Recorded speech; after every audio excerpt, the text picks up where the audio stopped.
মই মানে ফ্ৰেণ্ডছ ভিডিঅ'টো মানে ভাগ কৰিছোঁ কালি একদম মানে মোৰ মানে একদম ফুল হৈ গৈছে আৰু গেলাৰী তে মই আৰু কি কৰিলোঁ গেলাৰী ফুল হোৱাৰ কাৰণে ভাগ কৰি হেনে মই ভিডিঅ'টো দি আছোঁ আৰু সেইপিনে মানে নেপালী মন্দিৰৰ পৰা পূজা কৰি হেনে আহি তে আমাৰ বাইদেৱে বোলে আমাৰ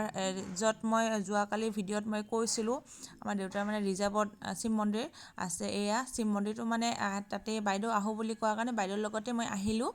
আৰু আজি বহুত বছৰৰ মূৰত যে মই শিৱ বাবাক আজি দৰ্শন কৰিলোঁ মানে কি ক'ম আৰু বহুত ভাল লাগিলে কাৰণ আমি সৰু থাকাতে খেলিছিলোঁ আৰু দেউতা যেতিয়া তাৰ পৰা আহিলে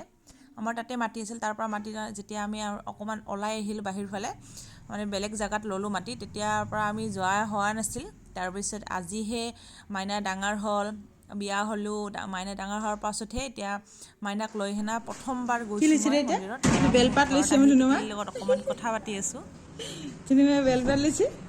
হয় তুমি পূজা কৰিব গ'লি হয় তোমাক মই লৈ যোৱা নাই পূজা কৰিবলৈ যোৱা নাই ধুনুমা নাক উঠছে নাই নাক উঠে নে জুনু বেটি নাই ভাল পাইছে না বাউলি মই নগু বেটি দাদা খাইছে বেটি এনেকে দাদা খাইছে জানো বেটি এৰিছে তই পূজা কৰিব যাম সন্ধিয়া পূজা কৰিব যাম হা অঁ বা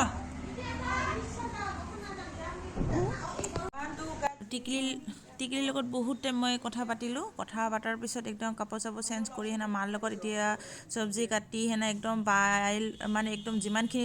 ৰেডি কৰি দিব লাগে চবখিনি ৰেডি কৰি দিলোঁ বাই মেলি আবেলিৰ পৰা ৰন্ধা বঢ়া কৰিব আৰু মোৰ ভিডিঅ' দিব লগা আৰু আছে এইটো পাৰ্ট 2 হ'ল আৰু এতিয়া